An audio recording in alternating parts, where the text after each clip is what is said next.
Hey, welcome to Silicon Sports Spectator. This is Joe tuning in, and I'll apologize right now just to lead with I have a little cold, so if my voice sounds a little different, bear with me as I do this. Of course, I'm also trying to be traveling out of town this weekend for work and pleasure combo trip down to Austin. We'll see. I apologize for spreading my germs, but I think it'll be a good time. Austin, fun place to go. If you haven't been, taking the Nerd Bird, if you've heard of that, it's the direct flight from the San Jose's airport down to Austin. So I used to commute on that regularly, actually, a few years. Gosh, but I think it's been 10 years now since I was regularly going to Austin. So great to be heading back there. But you don't want to hear about my travels. You want to hear about professional sports in the Bay Area. So let's talk about what's been going on. Quick things. I mean, a lot of positive things as we head into March here. We got trades to talk about. We got a little bit buzz about the ownership side of the house for a couple of organizations. And we got just some winning ways starting it. March started off at a good bang, and we kick off with the NHL and the Sharks, who broke, I think it was an 8-game losing streak, and now they're on a little win streak, 2 games. Don't hold your breath. There hasn't been any major changes, but I did want to really commend them for a really great effort on a really tough road trip, the longest road trip of their season, going through the East Coast Canadian teams. Then they were in Buffalo the other night, but they had 2 impressive wins against an overtime winner against the Toronto Maple Leafs in Toronto, and then a shellacking of the Buffalo Sabres 6-2 in Buffalo the other night. A couple of takeaways from those games. In the Toronto game in particular, it was a hard-fought match. It was a low-scoring game. Came away with the shootout winner, I should say, and which was nice to see. Let's see who did we have in goal there. We had Georgiev was in net. He looked really good. One of his sharper performances. It's also, I think it was the Sharks' first shootout win this year. We only had a few opportunities at it because we tended to decide those games in overtime one way or another. But the shootout win, though, was pretty impressive. Georgiev kind of gives my star of the day for that effort. The Buffalo game, though, and this is the one I really wanted to talk about because the Sharks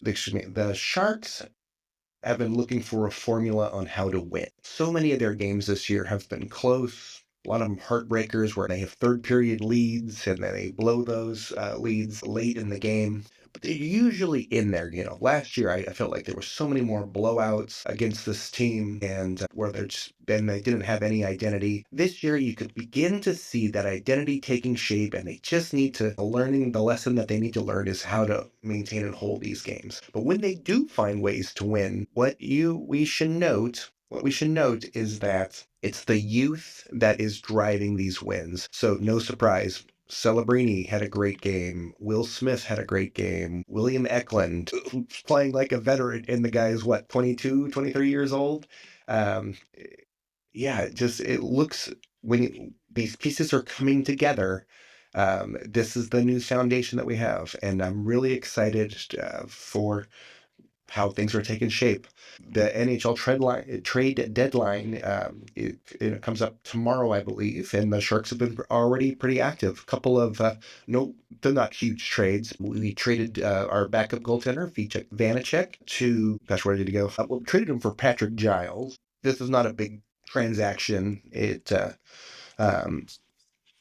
a lot of ways, but other than Patrick Giles being a very young power forward, probably going to go straight to the minors. He's a big guy, 6'5", hasn't had a lot of experience in the NHL. I think he's only played 9 games, at least this year, and not a lot of stats to show for it. But I consider this trade and the next trade that I'll talk about here in a second, these are more to benefit the San Jose Barracuda, I believe. At least in the immediate sense, the Barracuda, they probably have a good chance of winning the AHL this year, which is cool to see, and this will help them out. What's understated about the Vanacek trade, trading our backup goaltender, who Vanacek had a decent year with us. This does 2 things. This opens up a lot of cap space for us. Sharks in this coming offseason can maybe sign a veteran player or just have a little bit more room to upgrade someone. So curious to see what happens there, but I like the move. Trading for Patrick Giles, again, we'll see. It'll probably just benefit the Barracuda as they make a playoff run. The other trade was just for a 5th-round pick. We got from the Pittsburgh Penguins, we got Vincent Descharnay.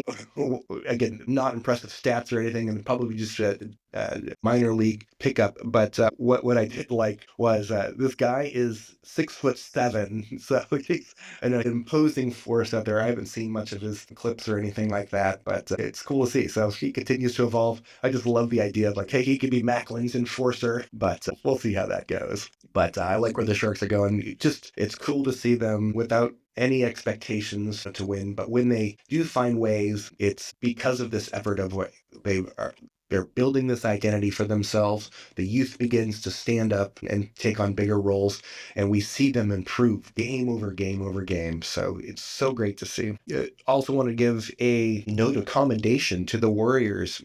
To just continue to look like world beaters out there, especially when Jimmy Butler plays. We did have a loss this past weekend against the struggling 76ers, but that was a game, though, too, that we could have won, but also it was a game that Jimmy Butler sat out. I don't think that's entirely surprising. It was disappointing because it was one that I think we could have won, but they pulled out, and not the strongest performance, but it does point just to how Jimmy Butler has fit so well into the system, and when he doesn't play, just what a difference and impact that you can be seeing there. So he just missed one game, came right back, and we had strong performances against the Knicks and what was the other, against the Hornets again. Back-to-back really strong wins there. Other note, just one quick note about the Warriors is I was really happy to see this. It didn't get a lot of publicity, but that Pat Spencer got converted to a full standard contract, not just one of those two-way deals. It's a big step for him, and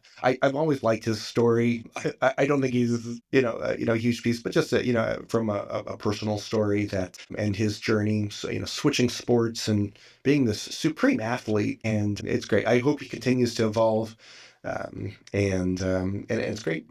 I've seen improvement in the little bit of time that he has played, and we'll see if continues that trajectory at all. You never know. How things could evolve. Not expecting him to make a huge impact for the Warriors this year. I love his athleticism. He brings a lot. I can tell he works hard, and we'll see if he can take his game to the next level. So, also pretty cool to see Kevin Knox, a former first-round pick, kind of been labeled as a bust. A couple 10-day contracts here, get a chance, especially against the Knicks. He got to play in that game a little bit, and that was the team that originally drafted him. I hope he doesn't, or maybe he is thought of as NHL bust, or NBA bust, because he was taken with a relatively high pick a few years ago and hasn't really panned out all in all. I like him as a two-way player, and just for some good few minutes, he looked good against the for a couple minutes that he was in there against the Knicks. Yeah, we'll see how it goes. I like him, on the team, and is someone that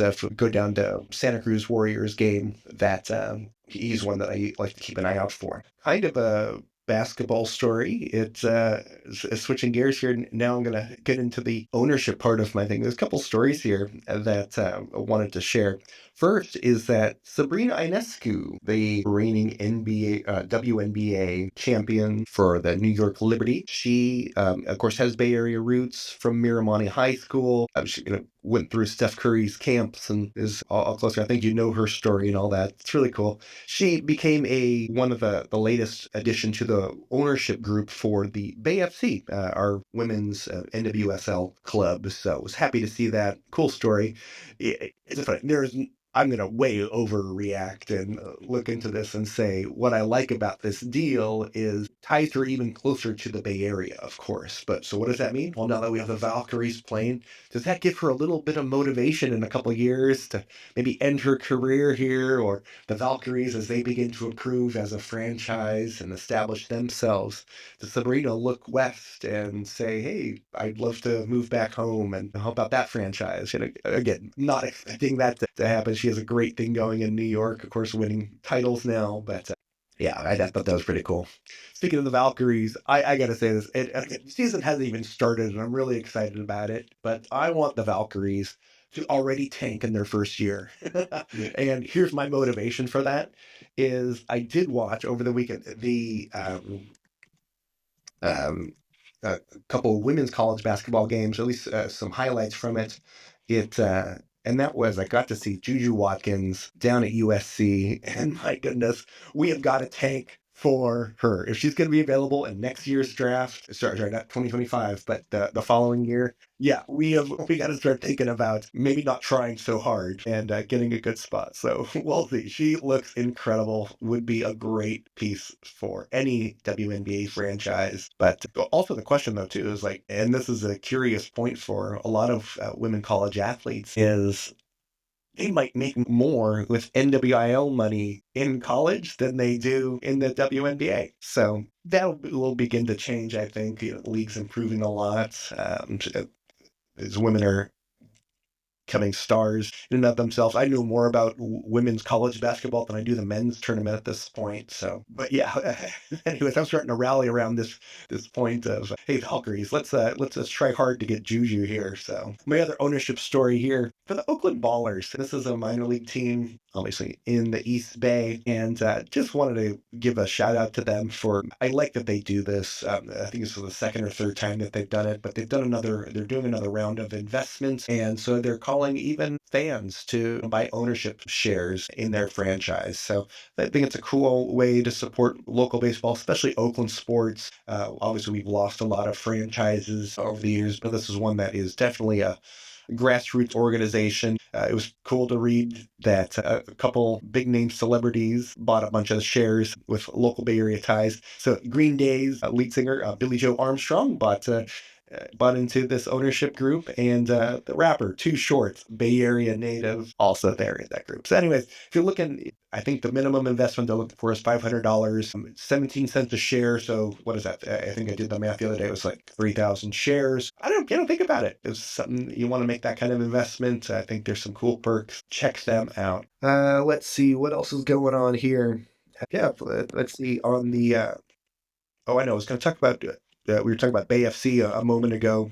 Cool story is that just released today in the news, and I knew this was happening, but actually got to see some renderings, of it. Is that they're building a practice facility on Treasure Island for this club. I think it's a great investment, and what a cool setting too. Yeah, again, one of the most unique vantage points. What I also like about it too is that for a club that promotes itself as this Bay FC, again, not tied to the North Bay or the South Bay or whatever, it's I think it's kind of a perfect setting in that you kind of see all aspects from Treasure Island. You can look south and see that you can see the East Bay, you can see San Francisco, of course, and so all that. I think it fits that club well, and very cool to see that. Like, no, switching gears here now, wanted to talk about that happened just last week. I think we knew that this news was coming, but Debo Samuel getting traded.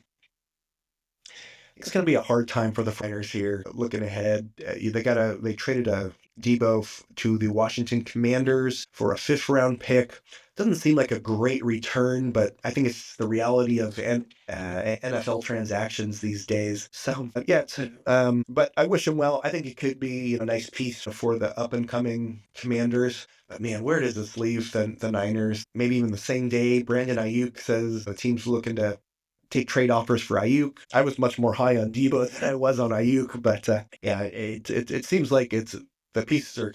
I don't know. It's we're not building up, but tearing down a little bit. So yeah, I think it's going to be some hard weeks and maybe even seasons ahead for the Niners. If you haven't done so though, just today, March 6th, Debo did submit a piece for the Athletic, saying his farewell, something that players often do when they retire or they leave town on a trade. But he had a nice piece of gratitude that he wrote for the organization. So check out the Athletic; it's a great publication, and he wrote a nice one talking about some great personal stories. I thought it does a real nice job. It's easy just to assume that when these transactions happen, then it's just about money, but really that there's people on the other end here too. And I think Debo's personality really shined through here too. And the friendships that he's made. He's talked about his relationship with Kyle Shanahan and with other, members of, his team that have meant so much. And it's a really touching piece. I encourage you to check it out on The Athletic. All right, well, just kind of rounding off here, a couple other stories. Just to mention the Earthquakes are still 2-0 to start the year. We play Minnesota United at home. Check them out. Hey, I gotta say, there was big buzz about our free agent signings. Joseph Martinez, former MLS MVP. But also Chicho Arango has been so cool to watch. He had a goal in the last match against Kansas City, and he looked great in our original match, in the first match of the year too. But yeah, I'm really excited for having those were two great signings, and the Quakers looking really sharp. So happy to see them do real well. Be rooting for them. I might check out when I'm in Austin. Austin FC plays a match in Austin, so if I'm there, I'll report back about how that goes in visitor territory. Yeah, really cool. The last thing I have, kind of a non-sports thing, but just to tie it to sports, I was able to check out last weekend. I went to just for a new restaurant to check out. Check out Gibson's Irish Pub in Walnut Creek. Relatively new spots, a bunch of TVs there. They kind of build themselves as a sports-friendly bar. Good food, upscale Irish food, and really enjoyed my time there. They got a room in the, I guess on the side downtown Walnut Creek there that has a large projector. So if there's a particular game you wanted to watch, I was there watching the Sharks game one afternoon. So, but yeah, cool venue, good food. Glad I checked it out. I'm an East Bay guy, so it was just kind of up the road for me. But yeah, Gibson's Irish Pub in Walnut Creek. Thanks for the service. Thanks for supporting sports fans in the Bay Area. And for all of you, I've been spreading the word a little bit more about the podcast. So thanks again for following the show. Leave comments, leave a rating. All those things help me out with some organic growth. But share it with your friends. Shout out to my nephew, who I heard was even listening to this podcast. Yes, your uncle is really cool and has a sports podcast. Thanks all for tuning in for Silicon Sports Spectator. I'm Joe. Thanks for tuning in.